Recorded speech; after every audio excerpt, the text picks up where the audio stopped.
Hello, welcome to HOTPOT. I'm your host, Joni Poon, stirring the pot on Asian BIPOC mental health and wellness.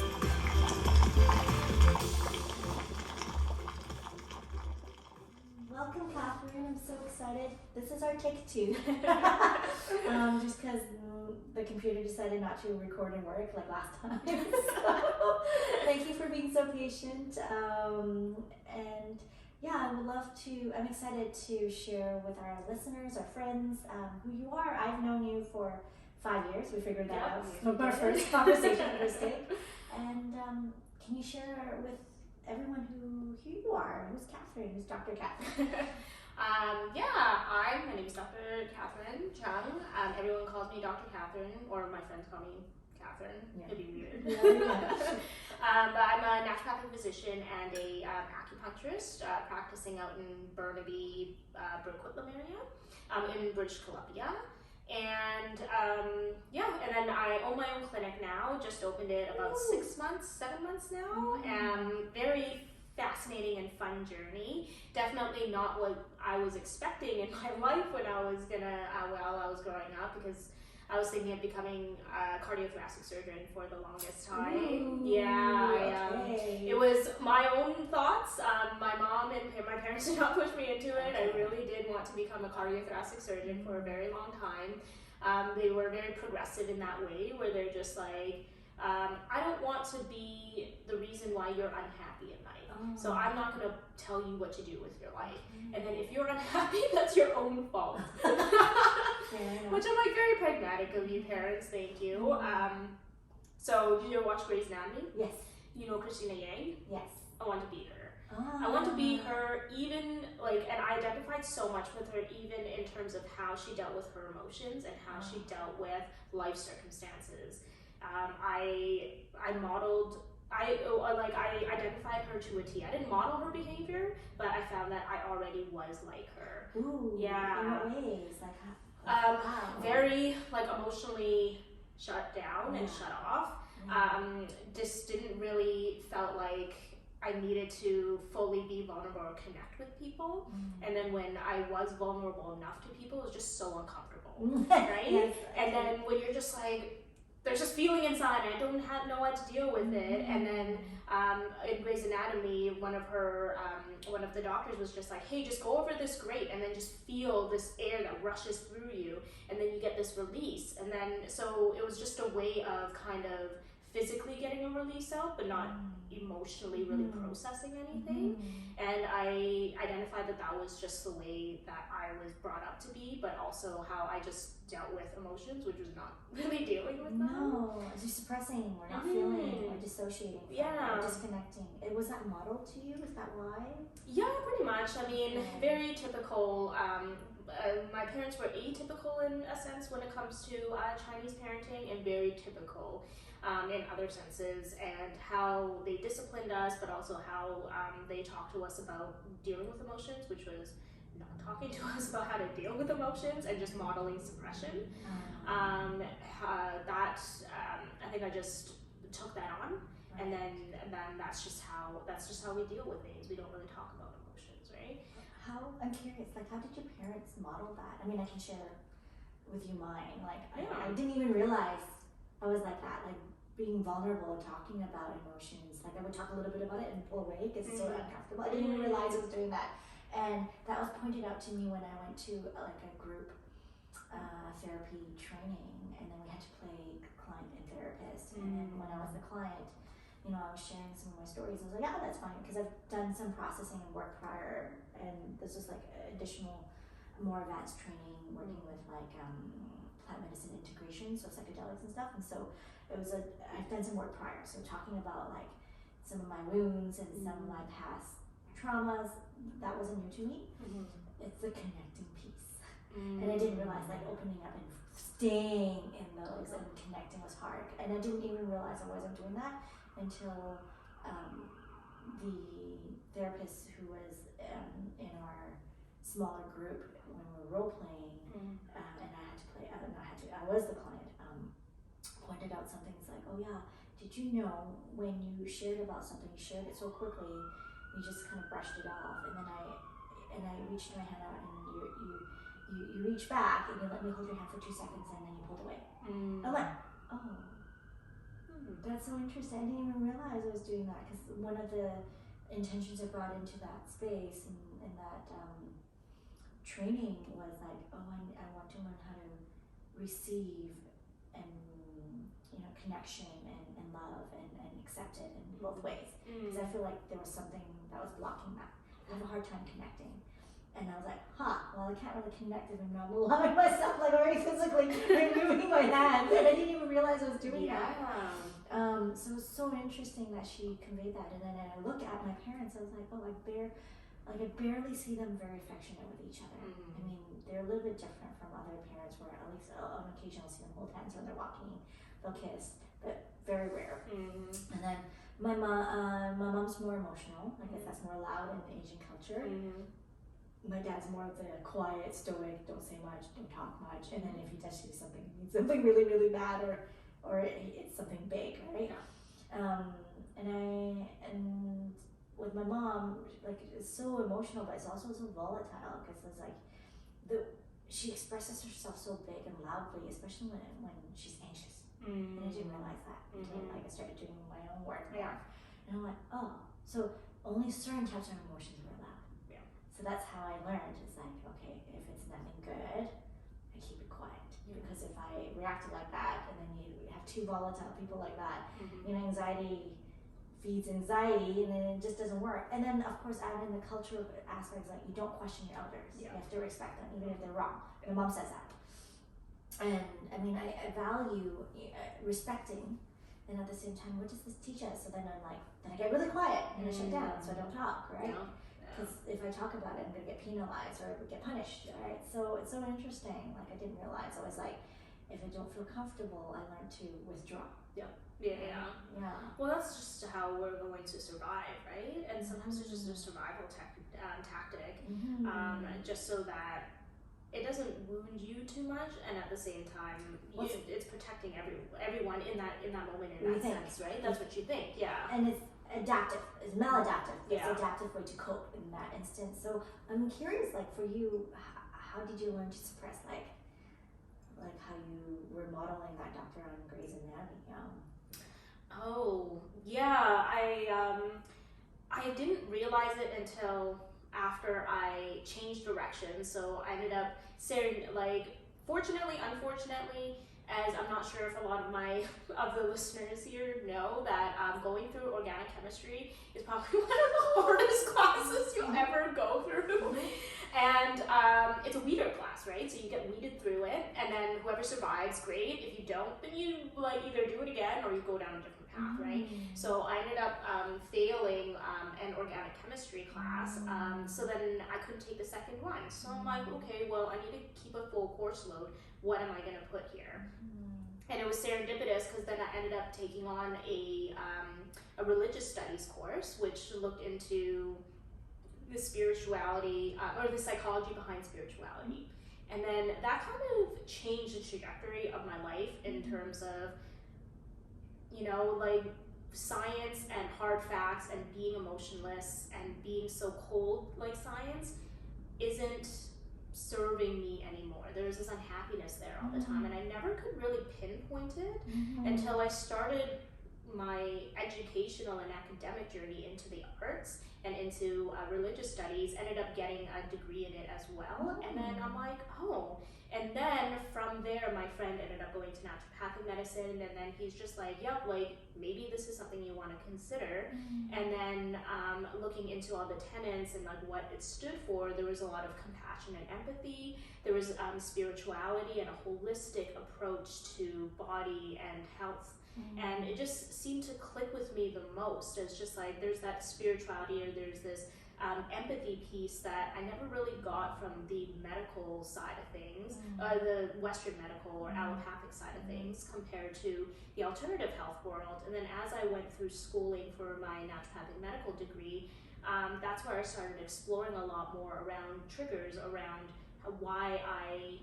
how I deal with things, essentially. So I remember I started therapy during that time, and I'm just like, I don't know why I get triggered, or like I can't connect with all these people. Like I can I feel things, and then I just kind of like shy away or just like cry easily. How was it for you though? Like, it was so weird. So then she ended up just being like, well, looking into it and like kind of really going into mom-daughter relationship and all that stuff, and just kind of looking back on how my parents really were. My dad wasn't really like, he's a very typical Chinese dad where it's just like, I make money, here's the money, this is my job, and then that's I support it. you. That's Yeah, why I love you. yeah, exactly, right. And then for my mom, it's just I realized I never had a memory ever of us like hugging or like having any physical connection, and then we've never like I don't remember that she ever said I love you until I think I was like 26. Oh, that's huge. Yeah, so it was just like it was never really a thing. And then anytime that she felt, because I'm the middle child, I get to observe a lot.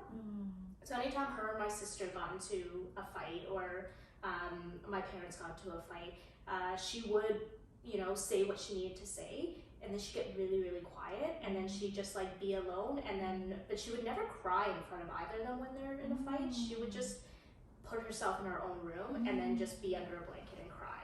So she could show her anger, but she could never show the softer side of things.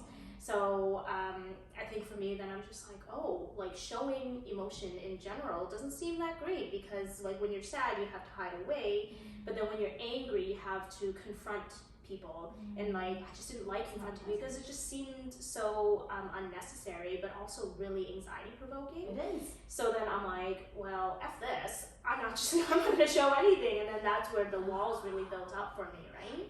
How did you even? So I'm like, oh, so many questions. Like, so fascinating, and like I love this because I'm learning more about you too. I'm like, first thing is like when you feel that organic chemistry class, like, was that their added piece of like, oh, now I can't even talk about this because it's like, because like you expressed, it's like I can be really angry about myself because I failed, or then now I'm sad and now I have to hide. So was that like, what was that like in that moment? Because like it's almost like the universe redirected you. There was a massive amount of shame, to be honest. I was angry at myself, and then there was so much shame around it, but I don't think like anyone knows. Like even till this day, like my parents, like no one knows that I failed that class, kind of thing, right? Well, now everyone does. Thank you for sharing it with us. I mean, it was so long ago, so it's still big though. yeah, like, I can tell, like as you're talking about it, I can feel, I can sense the energy behind your eyes. And I'm like, it's still it's a big milestone. Yeah, totally. So I guess I never really processed it. When I look back, like hindsight's always 20/20, right? So I know that had to happen for everything, all the great things in my life to have come along, right? But if I were to put myself back there, I don't think I really like processed the shame piece very much. I didn't process the judgment that I had against myself for not being up to par with who I was supposed to be in my family, right? Because I'm the smart one in the family, I'm the academic one. Oh, so much pressure. Right? And then there isn't as much pressure for my other siblings just because academics weren't their thing. And then, as I was growing up, I was the one that's just always reading books, that's always been really inquisitive, that excelled in school. So then the expectation was just like, yeah, you're good. Like, no one needs to really check on you because you're good. So just go in your corner and read a book while we deal with the other two, and then just deal with it. Like, you got it, right? It sounds very lonely too, because it's almost like it's almost, I mean, as you're sharing, and thank you for being so vulnerable with all of us, it's almost like they, not intentionally, but you were neglected. It's almost like, forgotten, here you go, bye-bye, you're on your own. Yeah, pretty much, right? It's just like, I guess lonely. they presume that I got it, right? And that I kind of can take care of myself in that regard. I'm not a big troublemaker. I just like sitting there doing my own thing, right? So I'm not the boat rocker. So I think that how I was raised in that way and how I naturally am as just a really introverted observer, that I think they were just like, yeah, you're not a problem, but also then I couldn't be a problem. Right. Oh my gosh, it's like the double-edged sword. And then it becomes even more isolating. So then when you went through that whole experience, then it's just like, you had nowhere, no one, and not even, you didn't even allow within yourself to go there. Yeah. So, wow, what helped you, even you sharing about, I sought therapy or talk to someone, like what even helped inspire that or allowed you to explore that? Because it's scary. Yeah, to be honest, I didn't really know what I was getting myself into. Okay, so did someone say something, you should try this? You're like, okay. Yeah, pretty much. Oh, wow. Yeah, so in our program we have our counseling classes and we learn counseling techniques. Yes. But the first two courses is finding out what your own triggers are, because to be a good doctor and practitioner, you have to know your own shit, right? Yes. And be able to be like, what's mine? What's my client or patient's? Yes. How do I check my shit at the door so then it's there and then I could be truly present for them? And if I'm feeling a certain way that I'm trying to push a specific perspective or way, then is it mine or theirs? Is what's the intention behind it? So. Oh, I'm so glad you brought this up because, okay, I have a little dirty confession to make. So before I started any therapy work or any different modalities besides acupuncture, all that stuff, because I was brought up in TCM, traditional medicine, so that was open and accepted. It was through school because I had fascination with altered conscious states, how the mind works, the psychology, and it was through school. And I love expressing myself through creativity, but it was really through school and training that, you have to look at your own stuff so that you can be good at what you do. Yeah. That really actually opened the window for me to actually start exploring that more, or else I wouldn't have even done it. Yeah, exactly. So very similar, where it's just like, people are just like, you should really do this. And then I thought it was a good idea. Didn't know what it would unveil. I'm glad it worked out. Like, I think I cried for 3.5 years. But on the outside of things, I have a better perspective and a lot more compassion for and empathy for my parents and for my mom as well. Like, I figured, like, part of my journey through was learning that I was my mom's counselor for a really long time. And that's not healthy. Which is not very healthy. I've done that before. Just learning those boundaries, because as you start learning your own and come to it, and you're just like, oh my gosh, how much am I taking that is not mine? And you don't realize you do that because, again, like you expressing that you want to be the good daughter, right? So I was like that. It's like, I want to be the good daughter. I don't want to rock the boat. And I was taught if I did rock the boat, because my sister is more the rebellious or the more brave. Yeah. I would be like, you spank me a little bit, I'll start like bawling. Yeah. So I'll learn different ways to comply and fawn, and meaning as in not disturb the peace, right? And so it was so funny. Like I'm like, okay, maybe I can help her, and I can take this on. And then I was like, wait, no. Now some of my own anxieties are because of her, because I'm taking too much on, right? Yeah, exactly. Yeah, it's so fascinating that you bring that out. And the other bit is like, the part where you mentioned that your mom didn't tell you she loved you until 26. Was that after you started doing more therapy or like seeking mental health and talking? So that's so beautiful. So it's really opened not only yourself up, but it had that ripple effect with people around you. Yeah, totally. Also, it probably didn't help that I moved away from her. So then she's like, if I don't say it now, like, it'll never happen, right? And her kind of, because we have the strongest bond of all of her children. So I think when I moved to Vancouver, she was really just like, gosh, like she took it personally at first, but I think her just being like, she's moving away, this is like something where I won't get to see her every day and just chat with her every day or just like sit in silence together kind of thing. So I think that's what opened up a lot for her, just being like, okay, I gotta say these things or else like I won't get the chance to kind of thing. So she's a lot more open to being like, sometimes she'll just text me and she'll be like, hi, Catherine, it's mom. Love you. And then we'll be like, okay, love you too. So it'll just be like random things. I think she's learning that because we have this distance, physical distance, that she has to show her love in a different way. That's outside of, hey, I bought you this thing, or hey, I cooked you your favorite meal. It's outside of those acts of service, you know. And also wonder, acts of service. Okay, I'm gonna side tangent laughter, but like I wonder is because you being able to not or even allowing yourself to create space to experience your emotions more and express them more, almost inadvertently without having to say it, but like created space for her to do so. Yeah. Right? Yeah. And yeah, that's so beautiful. And then the other bit, it was like, what was the side tangent that I said I wanted to say? Acts of service. Oh, acts of services. That's another, I think it's a cultural piece. It Right? is, For me, what I grew up with, I noticed is like, oh, it's what you do and how well you do it. Then that means that's how much I love you. Yep. So how much can I sacrifice at my own happiness? And that means I love you that much more. Yeah. But then it's not healthy because I noticed like there's resentment. Yeah. Like sometimes there's like, they don't mean to, but I can hear the resentment in their voice or the way they act. Not in a way to hurt me on purpose. It's just the way it comes out sometimes, and then it's almost like shame and guilt on me. Like, how dare I not appreciate the sacrifice they have given for me, right? Yeah. And yeah, it's hard. And yeah.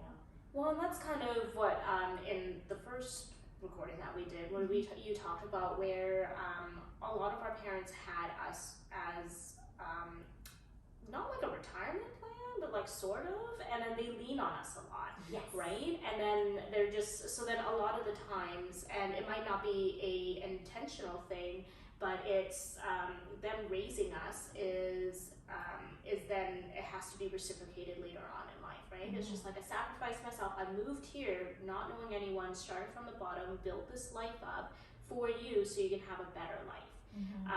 So in repayment, take care of me when I'm old. I think almost every generation almost has that. Like, well, from what I witnessed, because I see my grandparents do that to my dad, and I've seen, well, actually not only to I've seen both my grandparents do that to my parents. It's like, look at how much we sacrifice, whether surviving World War II, or moving from one city to another, or like every family has their own traumas and their own problems and challenges, and it's like, look, I've managed to raise you by myself because like my grandfather, mother's side, paternal side, no, maternal side, was an alcoholic, and so it's like, look at how much I sacrificed to try to keep like, and then I can see some of that trauma being passed to my mom, right? And I didn't really fully understand the pressure she had because she was the eldest until I actually met someone else who had to become a parent way too early on, and never had a childhood, never got the love and support that a child needs. And so I can see similarities, and I'm like, oh my gosh, the way they behave, the way they act, I was like, how come this person reminds me of my mom?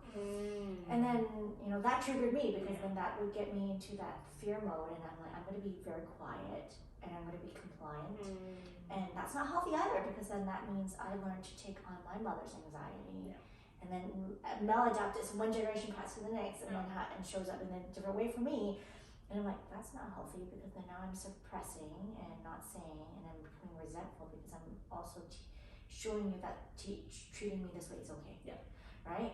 But then it's the same thing, that how their parents behave, because grandmother wasn't very strong, so she never really stood up, so she ended up being almost the mother, and so then it's like, me behaving this way kind of mistreats, and then it's okay, right? And then I didn't fully understand it, but when I had this experience with this other person, and I saw some of the parallelism, and how some of the triggers and the reactions to it, I was like, oh my gosh, it allowed me to actually develop more awareness of myself, how I was like my patterning, and then I'm like, oh, and when I was able to sit with that and not avoid it, we were able to have some really vulnerable like conversations after, not in the heat of the moment, does not work, but after, and it's like, when you do this, I feel this, but then I also was able to see their wounds better, and then it gave me deeper empathy to see my mom's wounds. I was like, oh, I'm so sorry my mom had to go through that. I never fully, I understood, but I never really fully understood, because it's almost like I lived it differently, still carrying on that energy. And I was like, oh my gosh, it allowed me to create more empathy and space to understand and hold my mother's wounds differently. And then also be able to hold the other person clearly, and it deepened. I was like, oh, that's, Did you ever get a chance to kind of talk to your mom about, or like have conversations with your mom around it too, or? yes and no. It's really hard for her because she doesn't have the vocabulary, and she's like, I know all this. And then she had to know it all. I think that's some of her narcissistic traits coming up because she had to know it all. She had to, because she was the oldest out of 12 kids. One died, so 11. That's a lot of responsibility at a really, really young age. Yeah. And she, sacrificed a lot too for family, and that's how she saw love. And then that's how she gave love, and that's how she understood love was received. And so, I brought it up a few times. She's like, oh no. There's nothing, I did all this, for a reason. And so there's always like a justification for it and then she's like, you don't know how much I suffered. And then, so she's able to express her suffering. I don't know if she's able to actually be with it without dumping it on someone else and say, feel it for me. Yeah. Do you understand what I'm saying? It's like oftentimes it's like, oh, because of this, or you're not good enough, I'm feeling all this. I behaved in a certain way that triggered her, so therefore that's why she's feeling it. Right. Not internal, like, oh, I'm processing a lot of this. Yeah. And let's connect with it, and very uncomfortable, right? Like, I haven't seen her do that, nor have that language. I know, like, the therapist is like, she'll say a lot of things to me, and a lot of her worries and anxieties and thoughts is almost like, here, and then here we go. Yeah. And I'm like, wait, I'm not your therapist. Yeah, exactly. And that's not a relationship I want. Yeah, exactly. But then she's just like, I kind of feel better. Yeah, she does feel better. Yeah. That's what she did. She's like, oh, is that what your mom is like too? Yeah. And I'm like, no. Although one thing it did help though, after that experience, I was able to like visit her the next few days. Like, I'm lucky that my parents live in Vancouver with me. Not with me, like in the same city. That I just, because I noticed I'm not very good at telling people I love them. It's still a working thing. Yeah. I'm a lot better than before. Yeah. And then I just hugged her and was like, I'm like, thank you, Mom. Like, I know there's a lot. You've gone through a lot. Yeah. And it's not about taking her anxieties, it's just seeing them and honoring them and just loving her. Just like no judgment. Yeah. And then that's all I did. And it was lovely because she was able to like feel that. Yeah. Well, and I think that's the most freeing thing that we can do for ourselves as second or third generation Asians as well, right? Because we're always stuck in this limbo of like, I don't know if your parents were they born in Canada or were they born somewhere else? So my parents were born in Hong Kong. I was born in Hong Kong, so I'm like first generation. Okay. And yet, with all the moving around, I feel like a third generation. Like you don't really belong anywhere. Yeah. So yeah. Like, I'm not Asian enough, but I'm not Caucasian enough. Yeah, exactly, right. And I think that's a big experience for a lot of like CBCs, is what we're kind of called as well. And it's just because my parents had us when so I was born in Canada, but grown up culturally as an Asian person, right?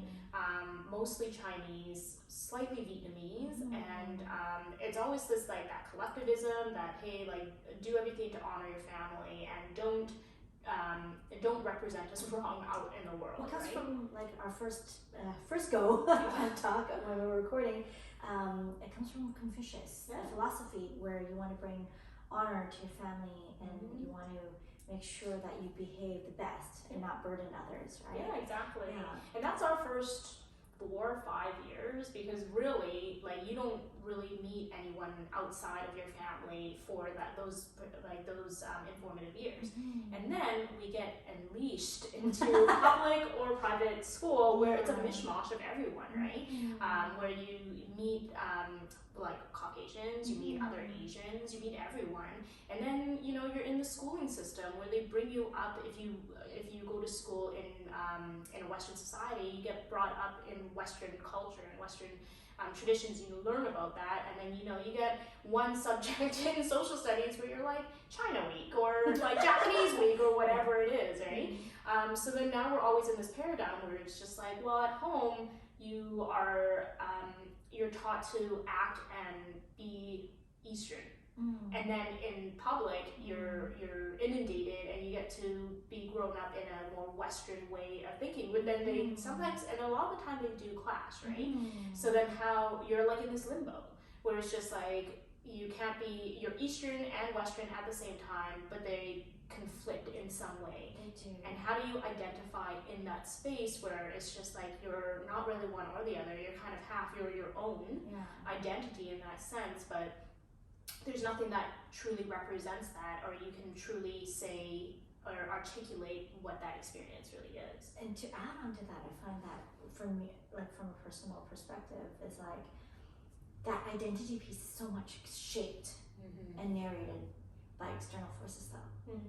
It's like by our parents, by our culture, like how others perceive our culture, by society that we live in, and the environment we're in, right? And the cultures and environment we live in. Wow. So then at what point is that identity truly our own? Like where does it allow us to express our own, right? And then I think it's through school really opened the window for me. And then therapy, and then really exploring different modalities of therapy that really allowed me to really like, oh, this is who I am. And I'm starting to learn to honor some of my more cultural pieces, like, oh, this is what Asian means to me.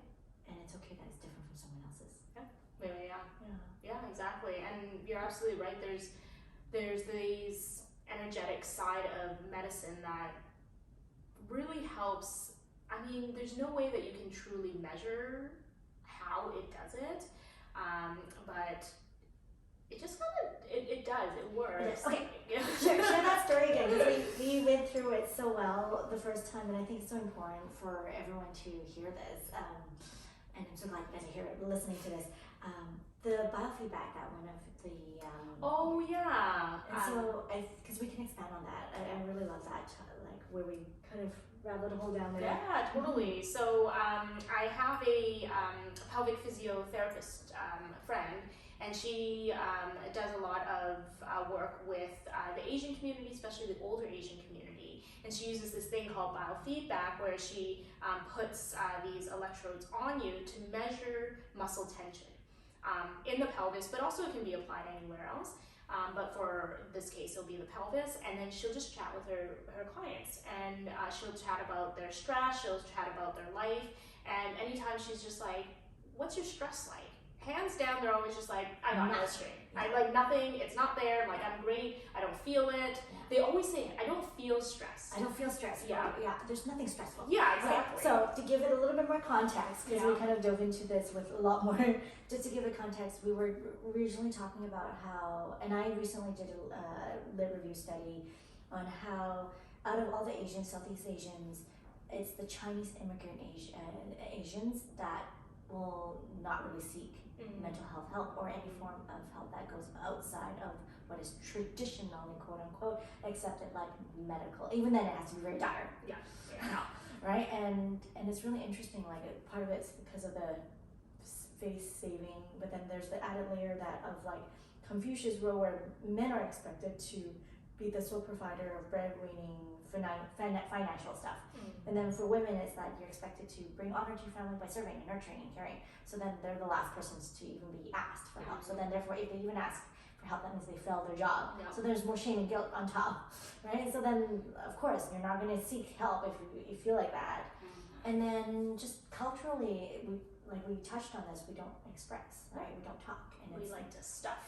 Yes, and it's one generation teaching the next, right? And it's so interesting because part of that could be, religion, where you can express yourself through religion, but then when those people get moved and immigrate, they get kind of feeling displaced, right? And then where's their community where they can express those kind of things, right?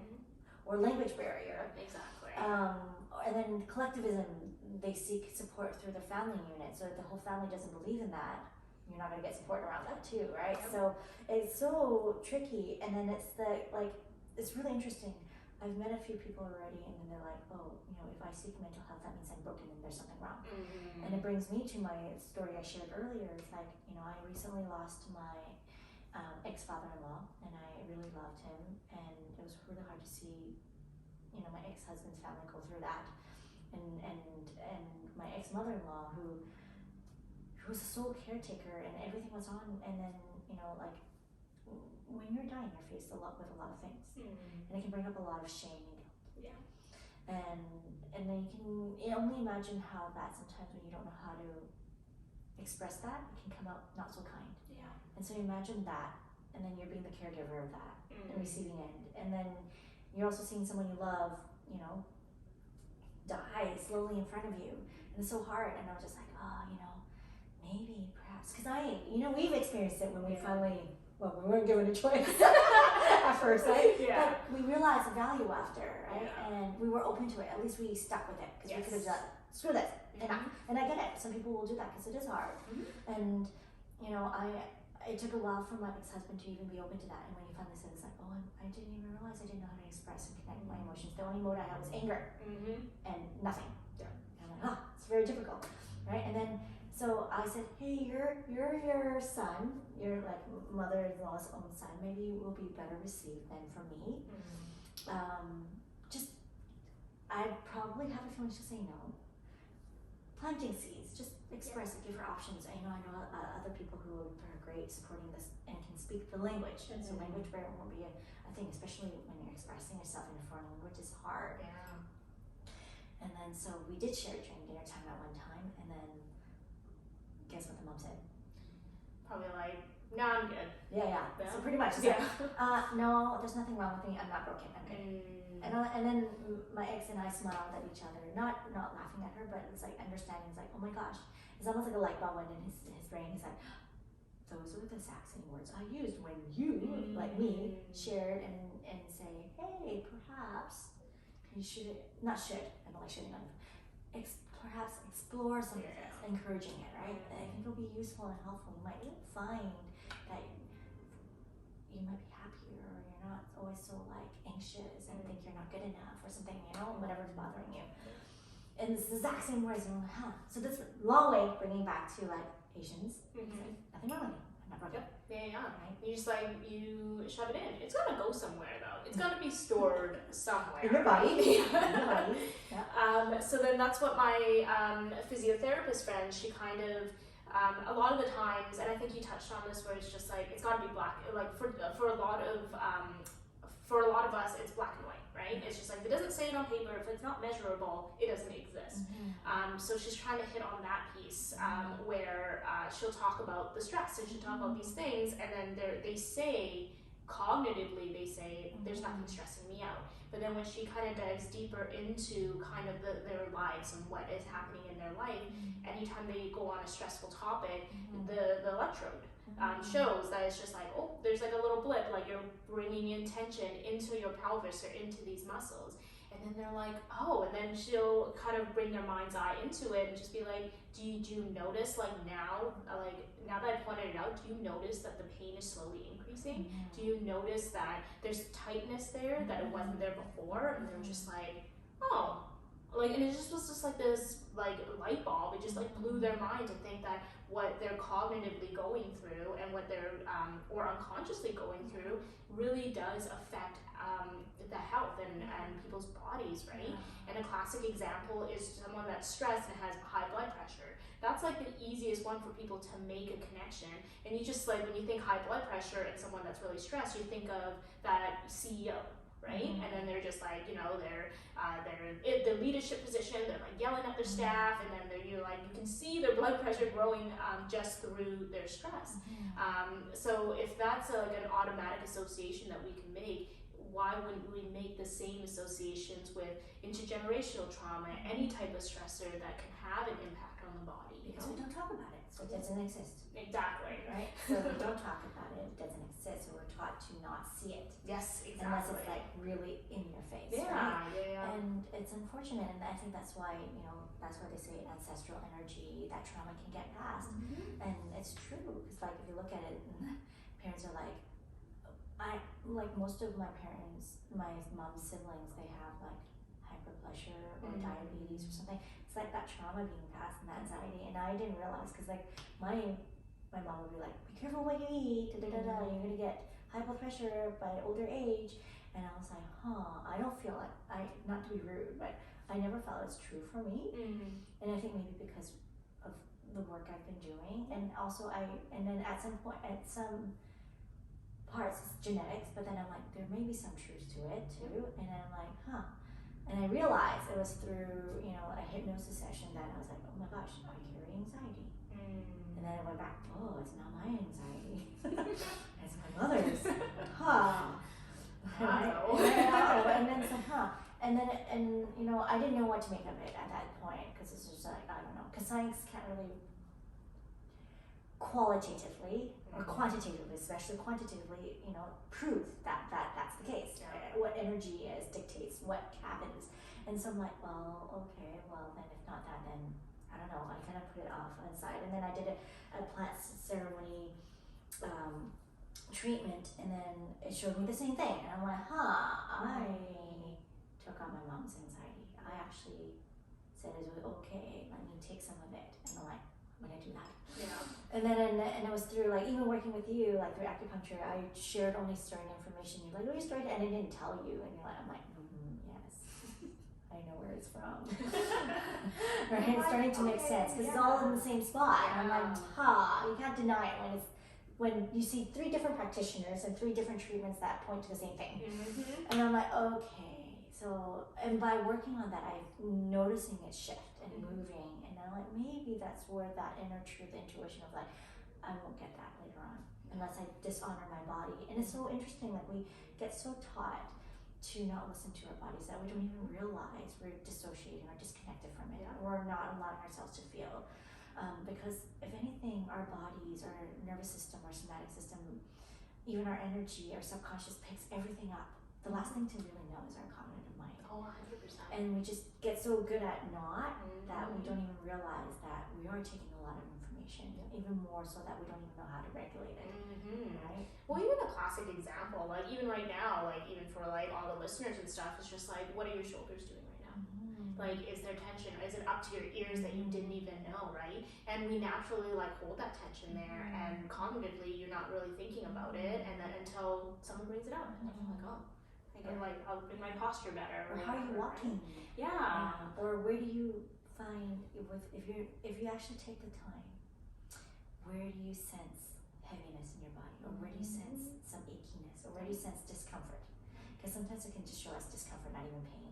Or sometimes it can show us pain, and you think it's just like arthritis, but it might not be. Yeah, exactly. Right. And it can be something as simple as like heaviness or lightness. There could be like a color to it. And I remember that was a exercise that my therapist really brought me through, because I didn't know how to feel emotions. Like I was classically like, my mind and my body were completely separate entities, and a way for her to kind of work on helping me go back into the body is just to do a visualization. When you close your eyes and you think of, always start with a happy one, obviously. Don't go down the It's too hard, especially if they don't have the tools. Yeah, exactly. And then you think of a good like happy memory that you have, and you're like, okay, as I close my eyes, where is it settling in my body? Where do I feel it? What's the texture? What's the color? What's the weight of it? And then you kind of allow yourself to feel it through, because feeling emotions is really scary, right? Yes. Feeling joy is great, but because it's accepted. Yes, exactly. And then feeling, suffering, loss, grief, whatever it is, it's really tough that we just step away from it. But the reason why you would want to start with joy is because then you can feel the positive lightness to it. And at the same time, you can also feel it move out of your body, and you can feel the waves of, oh, it's at its peak, and then it comes back down and up and down, right? And it really taught me that through therapy and through feeling emotions, it isn't sustainable to be up there all the time. So there's always this peak, and then it starts coming down, and that's how I learned how to really feel emotions and not be scared of it, because I know there's an end to it. You have a good therapist. Yes. Yeah, exactly. She gave me the tools to just be like, hey, we're gonna like learn grounding exercises, because the only one that you don't want to step into is anxiety, because like it just stays up there, and I suffer from anxiety for a really, really long time. Did you know you did? No, I did not. That's the thing, right? So I'm not as wise as you. Can we put a pause, because I have to really go to the bathroom? Yeah, totally. Of course. Now I'm back from my bathroom. Tools and groundedness, you were talking about that, and how emotions just aren't forever, but it's a skill to be able to have the emotional agility to feel something and then step away from it, or have that spotlight on a specific thing that you want to look at, right? do you find that, I found it was just like lovely, I mean at first it was really uncomfortable because you learn so much that, like even in your story about like, oh yeah, if you're feeling sad, you just go hide under a blanket and do it, right? Fair. So it's uncomfortable to have someone else do it with you, right? Mm. And at the same time, to have someone be there and sit through it with you without trying to fix or judge is just lovely. Yeah. Once you get over that discomfort, it's just like, I don't have to do this alone. And you don't have to. Yeah. And you shouldn't really. No, and we don't need to. Yes. That's the thing, Yeah. and that is okay. Like even us talking about this, like there are some emotional components, and it's okay. Yeah, right. Learned skills. Yeah, these are skills that for sure wasn't modeled. Yeah, and honestly, to me. Yeah, me neither, right? And honestly, some of these things, or some people, talk therapy isn't really their jam, and it's not for them, right? It's okay. And being able to explore different avenues and different ways, like the work that you do, hypnotherapy, plant work, the journeys that you kind of help people through. I think that has a lot of important components to it as well, and being able to support people that have major traumas. Like trauma is one of those ones, it's a Pandora's box. Like I would never really open that, right? Unless you're super trained in it, because it's dangerous, right?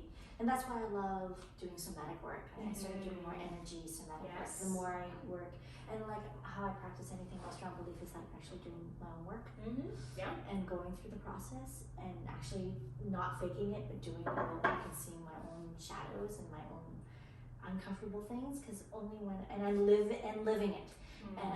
Am I perfect at it? No.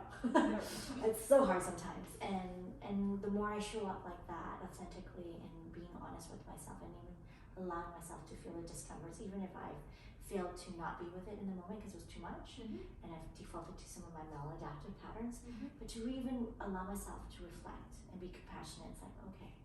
And then seeing those wounds and seeing the other person and being open to talking about them after with someone else, like with my therapist, with my team of practitioners, or even like the person that I felt those with, right? And that heated conversation or whatever it was, really allows for that healing process to happen, right? And allows me to be more me, not dictated by what I should be, by what others think I need to be, right? Exactly. Or culturally as well. And the beautiful thing is, like, I find that when I am able to experience those things, like you said, the Pandora's box, like I love working somatically and energetically because it's gentler, and it's just giving people the tools to how to connect with their bodies, how to connect with their nervous system, and then teaching and giving them different modalities where you can actually revisit your traumas without your nervous system being activated. And then that allows you to process, because then you're not like, I need to fawn, fight, flight, or freeze. Because if you're in that mode, you're not processing anything. You're just trying to survive, right? And that's what I love to do, is to hold space. I'm not doing the healing. Our bodies are so amazing. They can heal itself. Our minds are so amazing. I don't know what you need. We have so many different life experiences.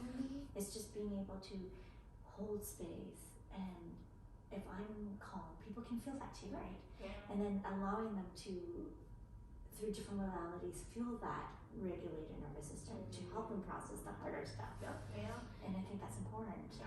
And also trust our bodies again, to know that it's got it. Like it can handle it. So we don't have to necessarily cognitively protect ourselves from that in that space. Maybe in a different environment, not the right time, but in those specific therapeutic clinical spaces, like to work on it so then you can trust your body. So if you do get triggered up in that world, you can be like, yeah, my body's got this. Like I don't necessarily have to run away from this. Here's the biggest thing. Like, thank you for sharing that. It's like so important to learn to start trusting what your body's telling you without judging it.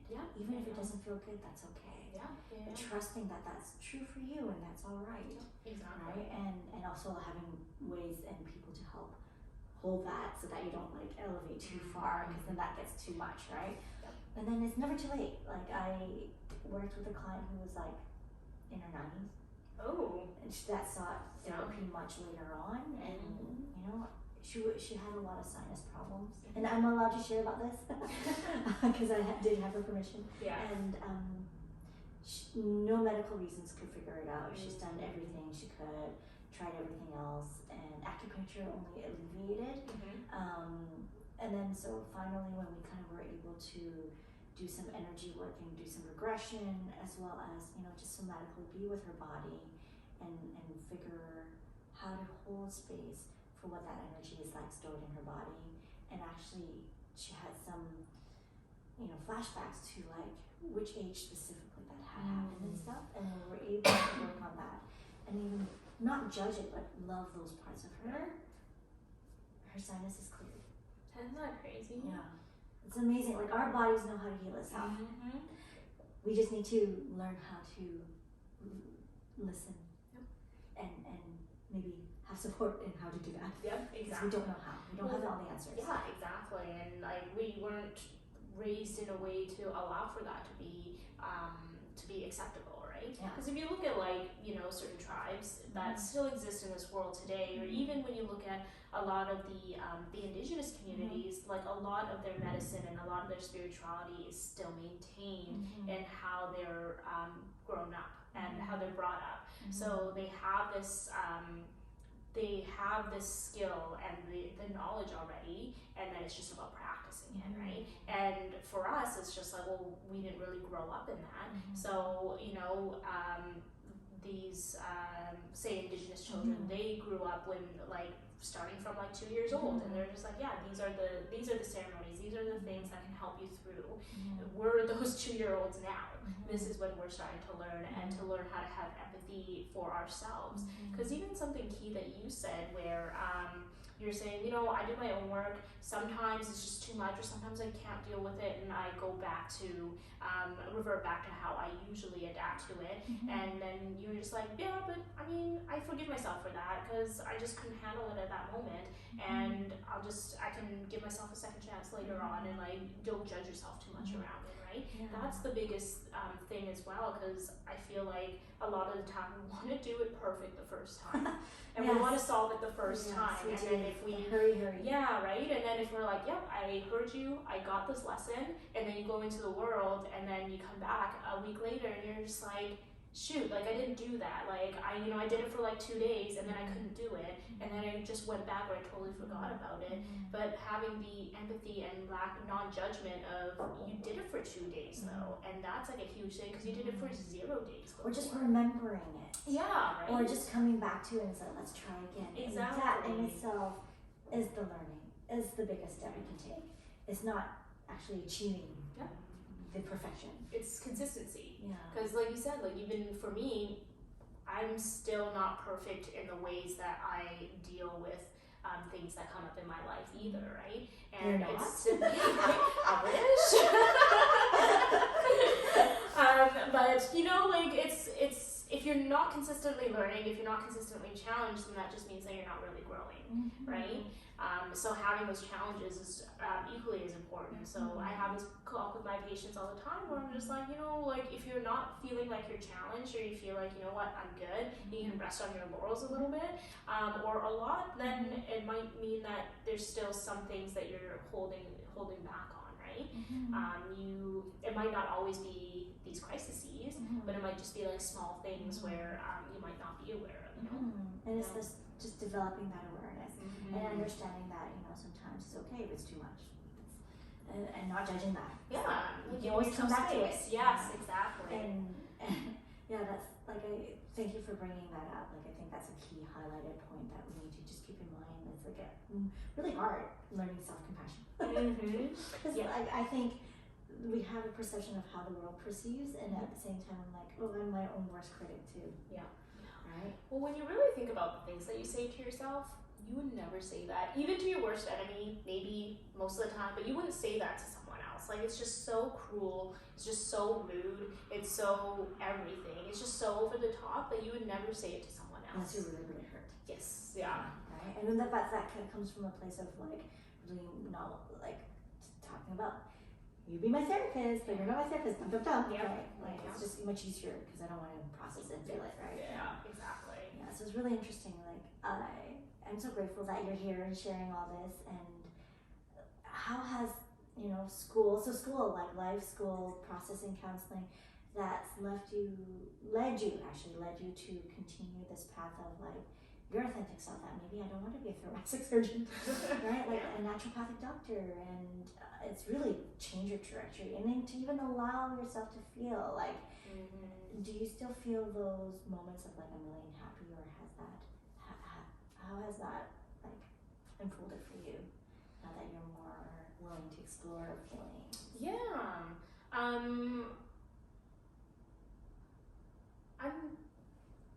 I must say that I'm very grateful that I haven't felt unhappy for the past like 4 or 5 years. Oh, nice. Yeah. And I'm not saying feeling unhappy is a bad thing. Yeah.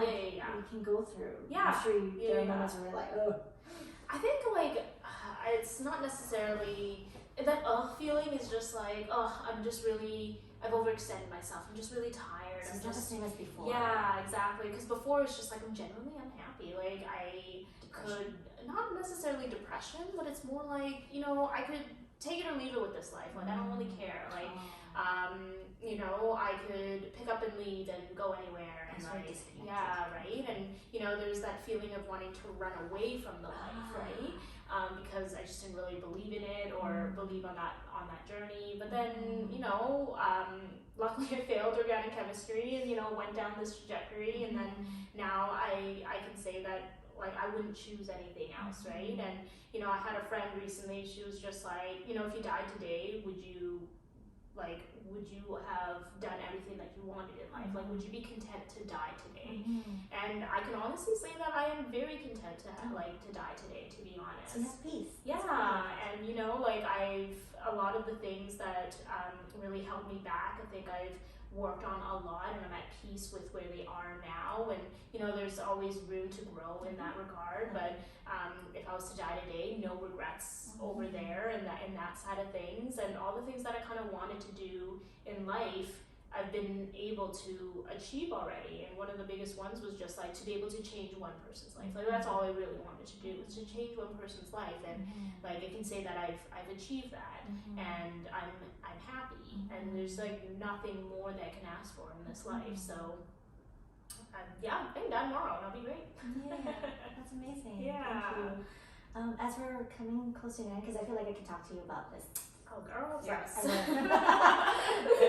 could forever. Like, I would love to have you back on. I think I say that with every guest. It's just so much. Yeah. Like, it's so much, and I'm loving this opportunity. I'm so grateful because I get to know you, and like every time we talk and we go into this, I get to know you a little bit more. I get to peel back another vulnerable layer. And I'm like, oh, so thank you. And it's like what Shrek said, we're all onions. Yes, we are. The ones that make you cry. Yes, exactly. Yeah, water. I heard water, and then you cut the onions because the allicin actually goes towards the the nearest pool of water. So it's either your tears or the water on the cutting board. So maybe someone should form like a modality form of therapy in a nice hot tub or something. Yeah, right. I feel like those are what do they call those float tanks? So 3 questions. Like, if you were able to go back to your younger self with all your experiences and knowledge and wisdoms now, what would you tell yourself? What an excellent question.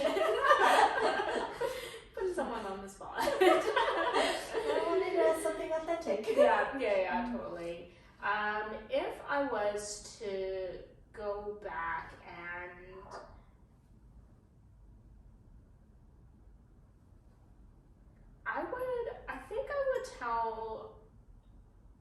I would tell myself that it's okay to not be okay. Oh, that's a good one. Yeah. Okay, second question is, what's one modality or what's one thing you would like to, are you open and curious about trying or would like to try? Like, I know you're a holistic doctor, you like to try acupuncture, so I'm like, oh, I've experienced a lot. The only modality I haven't truly explored is plant medicine. So there's, I have so much respect for plant medicine though. So that's where the fear comes in from it as well. And a little bit of fear is good. Yeah.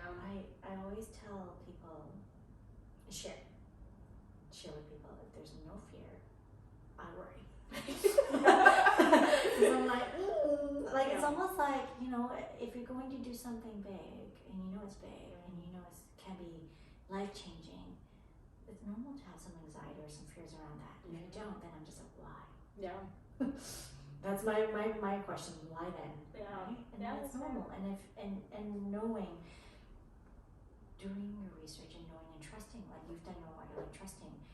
Once you've kind of done your research and find the proper people to do it with, trust your intuition too and your gut. Like, do they make you feel safe? Because safety is so important. If you don't feel safe, Get out. It's a warning. Yeah.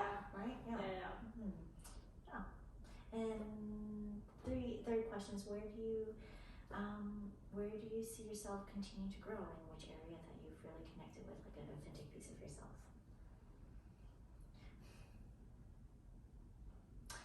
Do you mean? Whichever resonates for you. Okay, I'm like, how would you qualify that? Well, I mean, one that you share, Yeah. right? Like one that you shared is like, you know, your passion for really working with Asian community, right? That's one. Yeah. But if it's an internal thing, I mean, that's an external, like that's what you do for work. Like, what about an internal thing then?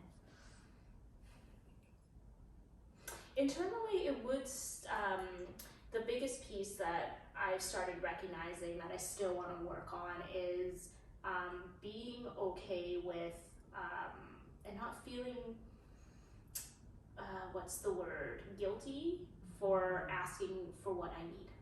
Yeah, that's a good piece. Yeah, because it's still really uncomfortable. I've been working on it slowly, and it's starting to kind of pop up again, where it's just like I'm really like pretty chill, go with the flow. Like I don't really have too many needs in general. But when I do feel strongly about something, I still feel guilty around being like, no, like I need this, right? That's great awareness. Yeah. I think that's the biggest step. Yeah. And now having that interest and curiosity can bring you even further. True. Yeah. And that's what I love. Like exactly what you said, because you never know where it takes you, right? Because like it's not the destination. Yeah. It's not about that. It's just. Yeah, but it opens so much opportunities for things, right? Like even just kind of, you know, we stumbled into getting counseling or getting these things, just even beginning to explore it, and then the trajectory of where our lives are now. Like I wouldn't have imagined being here today, talking to you, having this podcast, like even doing the work that we do. Like that was not even within my radar. Same here. Yeah. If you ask me, what have Joni been like 30, 40 years down the road? I'm like, I don't know, helping people. That's all I would have said. Question mark, right? Yeah. I would probably be like elbows deep in someone's body in some way. Yeah, and maybe I think less in tune with myself. I feel more and more in tune, and really enjoying the process of really learning who I am and sharing that. Yeah. And being less afraid of sharing that. Totally. Because it can be scary. 100%. Yeah. It's almost like now we have we have a callus that allows us to dive deep and lean into it without feeling so raw and hurt and anxious. And if we are, it's okay. We don't have to do it alone. That's a beautiful thing. Because it's so scary. When I do it alone. 100%. Yeah. I always say. Don't Yeah. Thank you. Yeah, so much thank again. you for having me. This was very fun. It was very calming, enlightening, but it was really good. We never get to have these, like not me and you necessarily, but like just us in our everyday lives having such deep conversations. That's what I like That's about what that. happened. I'm Yeah. very grateful. Thank you for having me. This has been a HOTPOT Pod production, brought to you by Lucidor, a premier online psychedelic dispensary. Wander your mind at lucidor.net.